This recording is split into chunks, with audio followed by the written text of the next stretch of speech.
Hello दोस्तों, welcome back to my channel PCM classes. दोस्तों आज आपको बताने जा रहे हैं कि मेरा आईटीआई का पेपर अभी जल्द में ही हुआ है। किस तरीके से क्वेश्चन आए हुए थे और किस तरीके से आपके क्वेश्चन आ सकते हैं, उन सारे क्वेश्चन को मैं डिस्कस करूंगा। मेरे जो क्वेश्चन आए थे मैंने उन सारे क्वेश्चन को लिख लिया था और उन सारे क्वेश्चन को आज मैथ के जितने भी क्वेश्चन हैं मैं आपको बताऊँगा। और इसके बाद जो फिजिक्स के क्वेश्चन है वो पार्ट 2 में मैं बताऊँगा। तो जैसा कि ये मेरी कॉपी है, मैंने वहाँ से कॉपी ले ली थी, एक कॉपी वीडियो बनाने के लिए। तो ये सारे के सारे क्वेश्चन हैं, मैं कैसे कैसे क्वेश्चन हैं उन सारे क्वेश्चन को मैं बता रहा हूँ और बहुत ही शानदार तरीके से आपको हर एक क्वेश्चन को डीपली बताऊँगा किस तरीके से आपको पेपर में सॉल्व करना है। तो ये मेरे सारे के सारे क्वेश्चन हैं, मैं एक एक करके सारे के सारे क्वेश्चन को सॉल्व करता हूँ और आपको बताता हूँ कि किस तरीके से आप एक एक क्वेश्चन को आसानी से सॉल्व कर सकते हैं बहुत ही शानदार तरीके से। तो आज मैथ के जितने भी क्वेश्चन हैं हम इन सारे क्वेश्चन को सॉल्व करेंगे। तो आपका जैसा कि आप देख ही रहे हैं कि पहला क्वेश्चन है, लिखा है कि यदि एक्स स्क्वायर माइनस में 9 और एक्स स्क्वायर माइनस में 6x प्लस में 9 का मासा ज्ञात कीजिए। ये क्वेश्चन आया था पेपर में, बहुत ही सरल क्वेश्चन है, मैं बता भी दे रहा हूँ किस तरीके से करना है।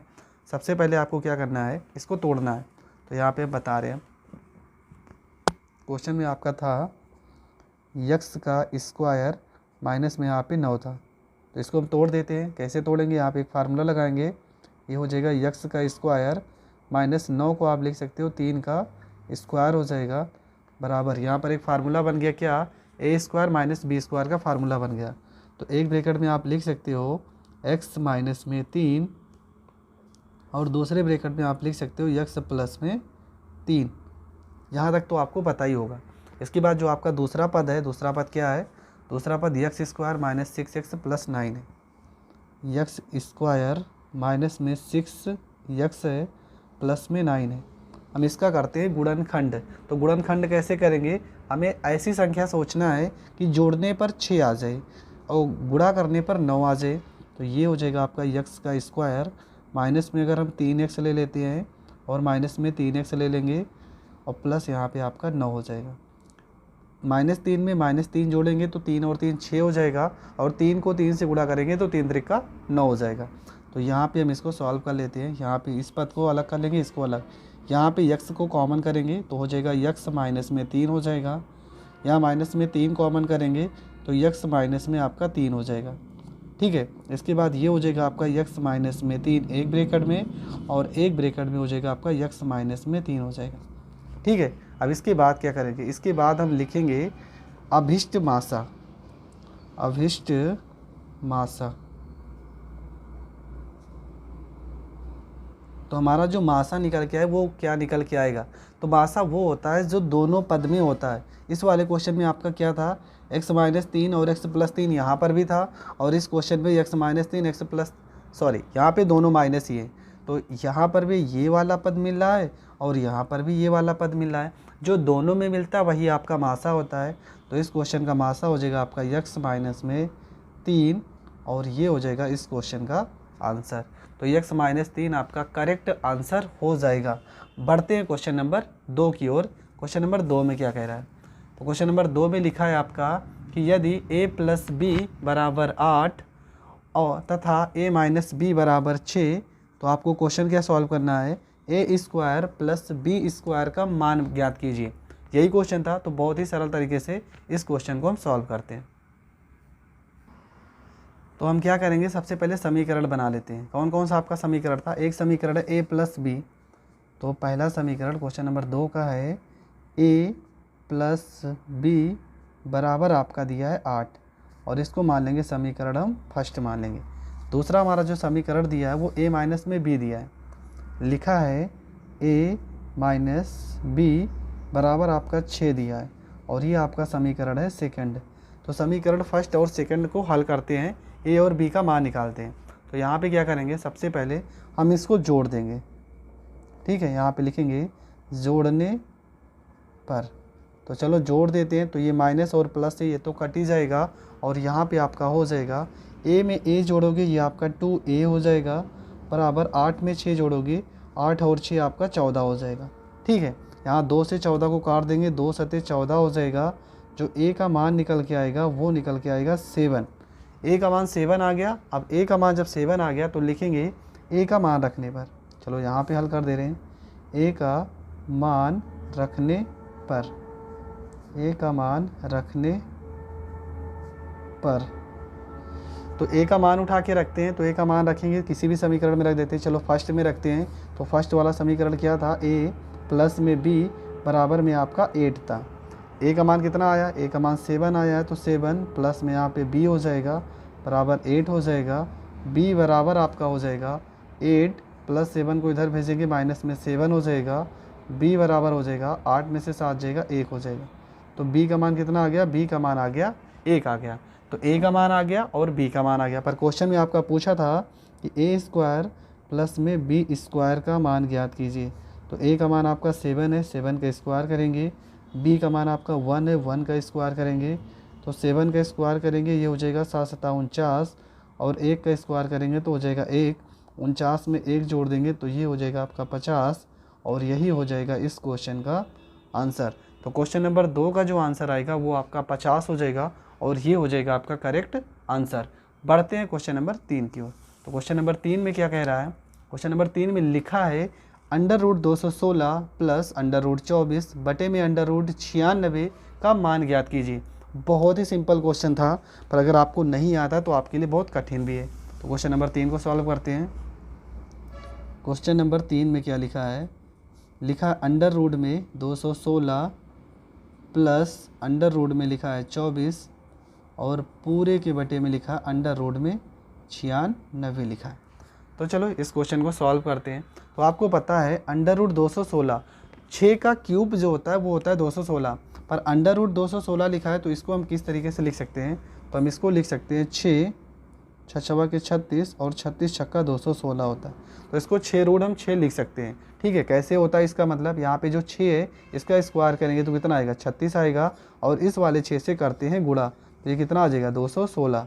तो इसीलिए 216 को हमने लिख दिया 6 रूट 6, प्लस 24 को हम क्या लिख सकते हैं, 24 को लिख सकते हैं 2 दूना 4, 4 छंग 24, यहाँ पे लिख सकते हैं 2, और यहाँ पे लिख सकते हैं अंडर रूट में 6।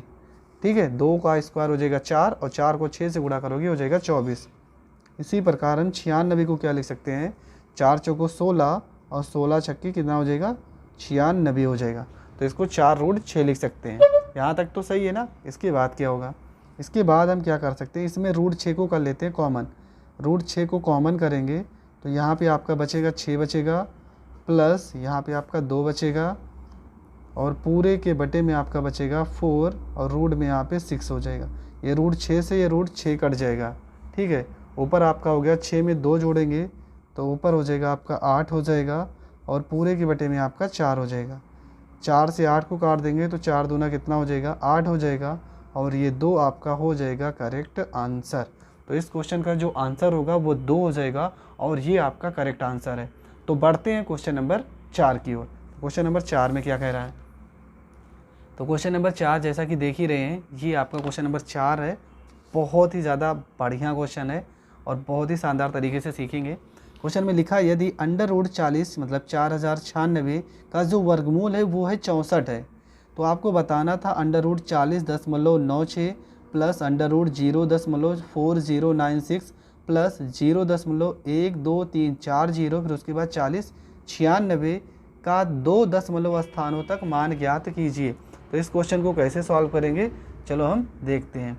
बहुत ही शानदार तरीके से इस क्वेश्चन को भी सॉल्व करेंगे क्वेश्चन नंबर 4 को। तो सबसे पहले जो जो वैल्यू हमें दी है उन सारी वैल्यू को हम लिख लेते हैं। तो क्वेश्चन नंबर 4 में क्या क्या हमारे पास मान दिया है। पहला मान तो दिया था कि अंडर रूट में 40 और 96 का जो वर्गमूल है वो आपका 64 है। ये आपको पता होना चाहिए, और ये क्वेश्चन में दिया हुआ भी है। और क्या क्या क्वेश्चन में लिखा था, क्वेश्चन में लिखा था अंडर रूट में 40, यहाँ पे 96 लिखा था। हम एक बार देख भी लेते हैं क्वेश्चन नंबर क्या क्या लिखा था ताकि गलत ना हो। 40.96 लिखा था, यहाँ पे 40.96 लिखा था, प्लस यहाँ पे हो जाएगा अंडर रूट में 0.4096 लिखा था, प्लस तीसरा जो मान लिखा था वो लिखा था 0.1234 लिखा था, और 4096 लिखा था। ठीक है, ये इतने मान लिखे थे। ये जैसा कि आप सारे मान देख रहे हैं 40.96 प्लस 0.4096 प्लस 4 बार 0 है और 40 96 लिखा है, तो इसका मान हमें निकालना है। तो कैसे सॉल्व करेंगे, चलो देखते हैं। बहुत ही साधारण तरीके से हम क्या करेंगे, सबसे पहले आपको पता है कि 40 96 का जो वर्गमूल है ये आपका 64 है, तो आप यहाँ पर 64 लिख दीजिए। तुरंत यहाँ पर आप 64 लिख दीजिए, प्लस यहाँ पर भी 40 96 लिखा, यहाँ पर भी आप 64 लिख दीजिए, और यहाँ पर भी आप 64 को लिख दीजिए। अब दिक्कत ये आती है कि आप दशमलव लगाना कैसे है, तो दशमलव लगाना हम सिखा देते हैं। यहाँ पर देख रहे हैं कि एक जोड़े के बाद दशमलव लगा है, तो आप एक अंक के बाद पॉइंट लगा दोगे। यहाँ पर एक जोड़ा और ये 2 जोड़े के बाद दशमलव लगा है, तो आप एक और एक 2 अंक के बाद पॉइंट लगा देंगे। यहाँ पर आपका एक जोड़ा, 2 जोड़ा, 3 जोड़ा, 4 जोड़े के बाद दशमलव लगा है, तो आप यहाँ 1 2 1 3 और 1 4 अंक के बाद दशमलव लगा देंगे। अब इन सारे दशमलव को आप जोड़ देंगे, तो कैसे जोड़ना है यहाँ पर सीख भी लो। 6.4 यहाँ पर 0 में लगा सकते हैं, ये हो जाएगा आपका 0.6, यहाँ पे 4 हो जाएगा, ये 0 आपका 0064 हो जाएगा। यहाँ पे आपका 4 हो गया, ये 6 हो गया, ये आपका 4 हो जाएगा, ये 6 4 10 के 0 हो जाएगा, 6 और 1 7 हो जाएगा। दशमलव के 2 अंक तक ज्ञात करना है, तो हमारा जो आंसर निकल के आएगा वो निकल के आएगा 7.04, क्योंकि दशमलव के 2 अंक तक ही क्वेश्चन पूछा गया था, तो ये हो जाएगा आपका 7.04 आपका हो जाएगा करेक्ट आंसर। तो बढ़ते हैं क्वेश्चन नंबर 5 की ओर। क्वेश्चन नंबर 5 में क्या कह रहा है, तो क्वेश्चन नंबर 5 जो है आपका, ये बहुत ही अच्छा क्वेश्चन है। लिखा है कि वह छोटी से छोटी संख्या ज्ञात कीजिए जिसको 15, 25, 35 तथा 45 से भाग देने पर क्रमशः 7, 17, 27 तथा 37 शेष बचे। इस तरह से क्वेश्चन अगर आएगा तो आपको क्या करना है, अगर क्वेश्चन में लिखा है छोटी से छोटी, तो आपको समझ जाना चाहिए कि आपको लासा करना है। अगर क्वेश्चन में बड़ी से बड़ी लिख के आएगा तब मासा करना है, तो छोटी से छोटी लिखा है तो इसका मतलब आपको लासा करना है। इसके बाद क्या करना है, जिसको 15, 25 तथा, अब यहाँ पे 15, 25, 35 और 45 ये 4 अंक दिए हैं, इधर 4 शेषफल भी दिए हैं, 1 2 3 4। तो 15 में से 7 घटाएंगे, 25 में से 17 घटाएंगे, 35 में से 27 घटाएंगे और 45 में से 37 को घटाते हैं। तो सबसे पहला काम यही करते हैं। आपके जो मान है वो है 15, 25, 35 और 45। तो क्वेश्चन नंबर आपका 5, आपके मान क्या दिए हैं, 15, 25 और आपके जो मान है वो 35 हैं और 45 है, 35 हैं और 45 हैं। इन सबके जो मान दिए, शेषफल दिए, वो आपके शेषफल हैं 7, 17, 27, 37। 7 है, 17 है, 27 है, 37 है। चलो घटाते हैं, 15 में से 7 घटाओगे 8 हो जाएगा, 25 में से 17 घटाओगे तो 8 ही आएगा। सबका शेषफल 8 ही आएगा, क्योंकि हमेशा इस तरह के क्वेश्चन में जो आपके शेषफल आएंगे वो हमेशा समान आएंगे। ठीक है, इसके बाद आपको क्या करना है, इसके बाद आपको जो ये वैल्यू दी थी, कौन सी, 15, 25, 35 और 45, इसका करना है लासा। तो चलो करते हैं। तो यहाँ पे हो जाएगा आपका 15 हो जाएगा, 25 हो जाएगा और ये 35 हो जाएगा। आपको कोई ट्रिक नहीं लगाना है, आप ITI का पेपर दे रहे हैं, ना कि किसी एग्ज़ाम का दे रहे हैं, तो आपको बेस लेके चलना होगा। नहीं तो आप ये मत सोचना कि बहुत लंबा मेथड बता रहे हैं, आपको इसी तरीके से पेपर में करना है, नहीं तो आपके पूरे नंबर कट जाएंगे। ठीक है, क्योंकि ये सारे के सारे 6-6 नंबर के क्वेश्चन है, इसलिए आपको इसको लॉन्ग मेथड से ही करना पड़ेगा। तो इसका लासा करते हैं। तो यहाँ पे 2 से तो कटने वाला कोई नंबर है नहीं, 3 से कटने वाला नंबर है। तो सबसे पहले 3 से काटेंगे, 3 से 15 में काटेंगे, 3 5 15, 25 नहीं कटेगा।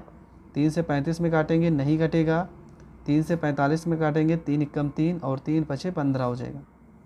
इसके बाद फिर से 3 से काटते हैं तो 5 नहीं कटेगा, 25 नहीं कटेगा, 35 भी नहीं कटेगा, पर 3 5 15 आपका कट जाएगा। इसके बाद 5 से काटते हैं तो 5 एकम 5, 50 25, 5 7 35, 5 एकम 5 कट जाएगा। फिर यहाँ 5 से काटते हैं, 5 एकम 5, 5 एकम 5, ये 7 नहीं कटेगा, 5 एकम 5 हो जाएगा। यहाँ ये 7 से फिर से काट देंगे तो 7 से कट जा रहे हैं, 1 हो जा रहा, 1 हो जा रहा, 1 हो जा रहा, 1 हो जा रहा, इतने मान आ गए। इसके बाद हम लिखेंगे यहाँ पे लासा। तो लासा निकाल लेते हैं, कितना आएगा लासा आपका, 3 3 त्रिका 9, 9 5 45, 45 गुणे में आपका हो जाएगा 5 और गुणे में आपका हो जाएगा 7। तो 45 को अगर हम 35 से गुणा कर लेते हैं, आप कहीं रफ कार में करना, 50 यहाँ 25 हो जाएगा और 5 चौको 20 और 20 में 2 जोड़ेंगे 22 हो जाएगा, 3 पछे 15 हो जाएगा, 3 चौको 12 और 1 13 हो जाएगा, ये 5 हो जाएगा और ये 5 में 2 जोड़ेंगे 7 हो जाएगा, ये 3 2 5 हो जाएगा और ये 1575 हो जाएगा। यहाँ पर गुणा करने पर जो वैल्यू निकल के आ रही है वो निकल के आ रही 1575 निकल के आ रही है। अब क्वेश्चन में आपको बताते हैं क्या है। जब कभी भी इस तरह के क्वेश्चन अगर कभी भी आए और शेषफल ढेर सारे दिए हों, एक शेषफल अगर दिया होता, मान लो सिर्फ यहाँ पर 7 ही लिखा होता, तब हम जोड़ देते हैं। पर अगर शेषफल 1 2 3 बहुत 2 से अधिक हो, मतलब 1 से अधिक होता है, तो जो यहाँ पे आपका 8 आ रहा था इसको घटा देते हैं। यहाँ पे जो 8 है ये आपको घटा देंगे, यहाँ पे 8 यहाँ पे घटा देंगे तो आपका जो मान निकल के आएगा 15 आ जाएगा और 1567 हो जाएगा, 1567, और ये हो जाएगा आपका करेक्ट आंसर। ये कब करना है? जब ढेर सारे यहाँ पर शेषफल रहेंगे क्वेश्चन में, तब आपको घटाना है। जब एक ही शेषफल रहेगा तब आपको जोड़ना है। तो ये चीज़ भी आपको पता होना चाहिए कि आपको जोड़ना कब है और आपको घटाना कब है। तो चलो बढ़ते हैं क्वेश्चन नंबर 6 की ओर। तो क्वेश्चन नंबर 6 जो है क्वेश्चन आपका वो अनुपात का क्वेश्चन था, क्योंकि कुछ क्वेश्चन तो मुझे याद नहीं है, जितने क्वेश्चन मुझे याद थे मैंने वो सारे क्वेश्चन बता दिए हैं। फिजिक्स के मुझे 8 या 9 क्वेश्चन याद हैं तो वो भी मैं बता दूंगा, उस तरीके के क्वेश्चन बता दूंगा। इतने क्वेश्चन आते नहीं, वैसे बहुत कम क्वेश्चन आते हैं।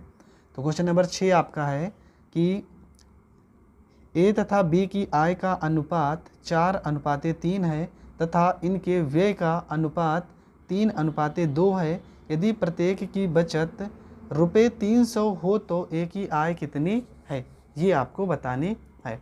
तो चलो क्वेश्चन नंबर 6 को हम शुरू करते हैं और बहुत ही शानदार तरीके से करते हैं। तो पहले क्वेश्चन नंबर 6 को हम और अच्छे से समझ लेते हैं, क्या क्या क्वेश्चन में ज़रूरी है उन सारी बातों को आपको बताते रहें।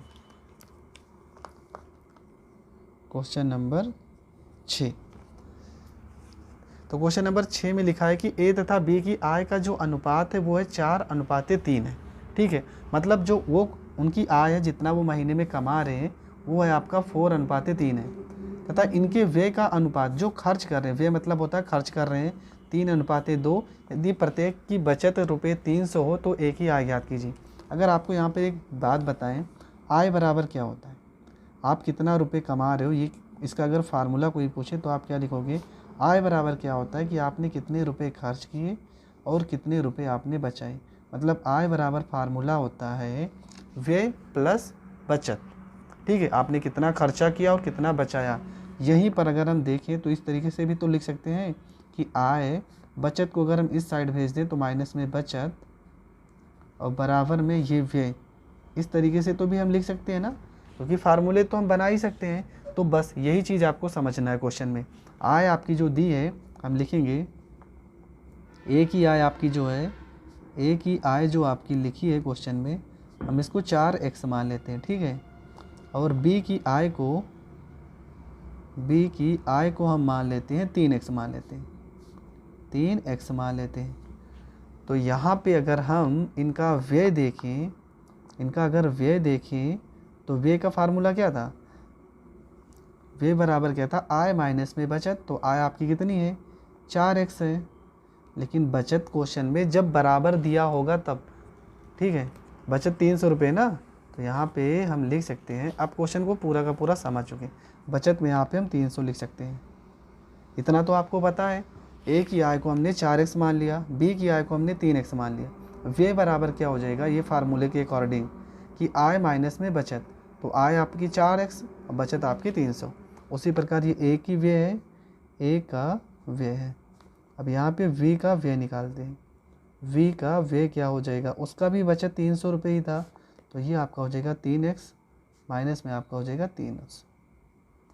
अब लगाते हैं फार्मूला, और उसका जो व्यय का रेशियो है वो है 3:2। तो चलो अब हम इस क्वेश्चन को सॉल्व करते हैं बहुत ही शानदार तरीके से। तो ये हो जाएगा आपका 4x माइनस में 300 पूरे के बटे में हो जाएगा आपका 3x, बी वाले का मान माइनस में 300, और उनका जो रेशियो दिया था वो दिया था 3:2। तो यहाँ पे बराबर आपका हो जाएगा 3:2। इसको हम क्रॉस मल्टीप्लाई करेंगे, क्रॉस मल्टीप्लाई यहाँ पे कर लेंगे। तो 2 को इसमें गुणा करेंगे, 2 को 4x में, तो 2 चौको 8x हो जाएगा। माइनस 2 को 3 में गुणा करेंगे, 2 3 600 हो जाएगा। बराबर 3 को 3 में गुणा करेंगे, 3 तरीका 9x हो जाएगा। 3 को 300 में गुणा करेंगे, 3 तरीका 900 हो जाएगा। अब यहाँ पे हम क्या करते हैं, इसको पक्षांतर कर लेते हैं। तो ये हो जाएगा आपका 8x हो जाएगा, प्लस 9x को इधर भेजेंगे, माइनस में 9x हो जाएगा।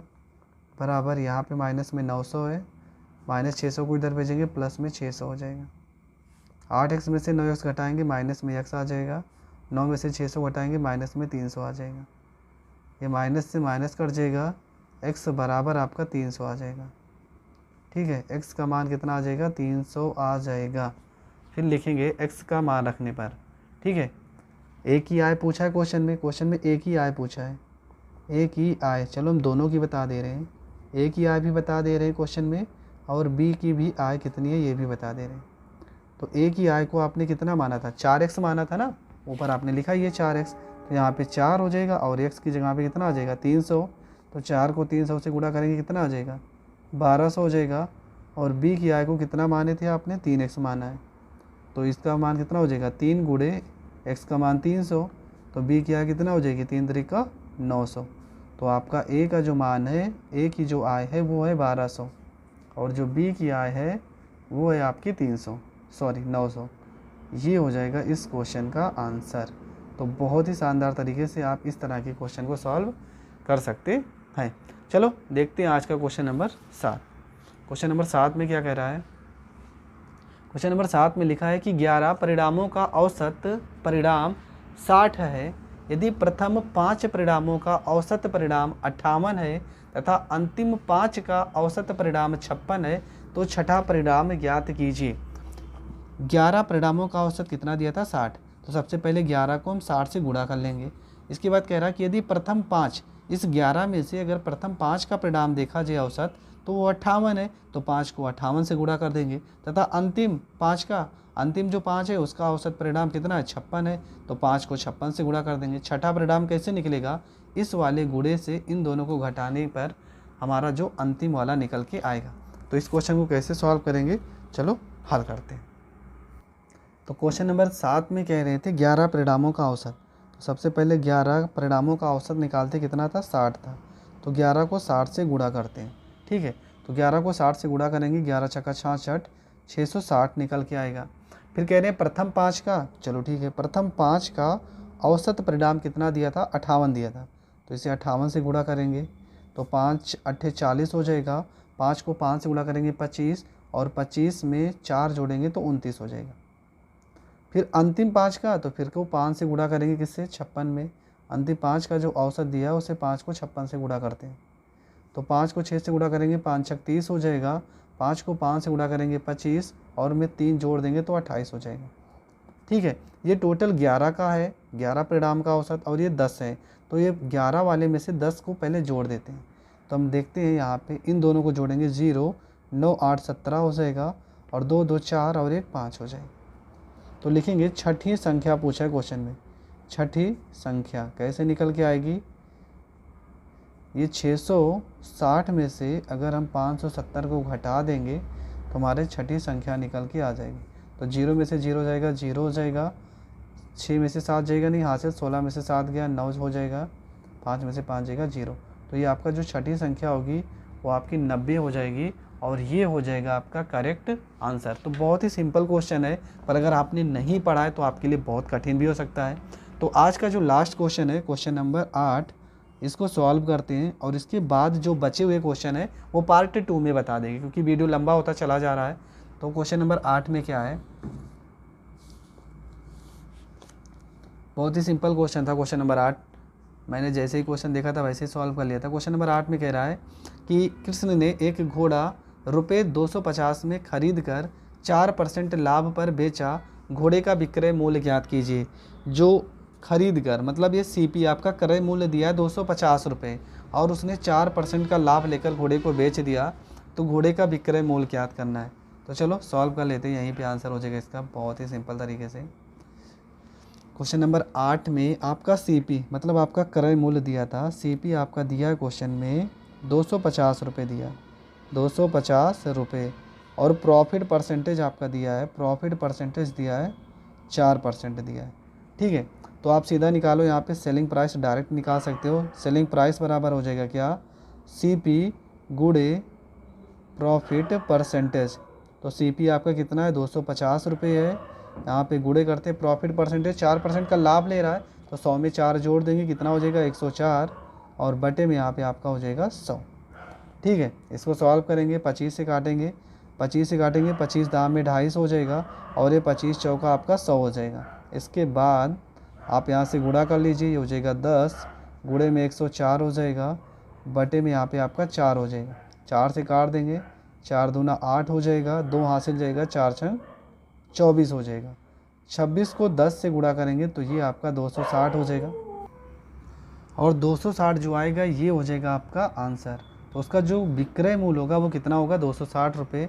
आपका क्वेश्चन का जो विक्रय मूल्य होगा वो हो जाएगा 260 रुपये, और ये हो जाएगा इस क्वेश्चन का आंसर। तो दोस्तों आज के लिए बस इतना ही। क्वेश्चन नंबर 8 तक हमने बता दिया, जितने भी क्वेश्चन मुझे पता थे, जो मैंने वहाँ पे अटेंड किया था, जो मुझे मिले थे, उस टाइप के सारे क्वेश्चन मैंने बता दिए। अब आपका जो अगला पार्ट होगा उसमें साइंस के जिस फार्मूले के क्वेश्चन पूछे गए थे उन सारे फार्मूलों को मैं बहुत ही अच्छे से बताऊंगा। आप देखना मत भूलिएगा, क्योंकि ITI का जो एग्ज़ाम होता है आपको भले ही पता हो कि पेपर थोड़ा टफ नहीं होता, सरल ही होता है, लेकिन आपको सिलेबस पता होगा तो आप बहुत ही अच्छे से उसे कर सकते हैं। तो तब मिलेंगे नेक्स्ट वीडियो में, तब तक के लिए जय हिंद, जय भारत।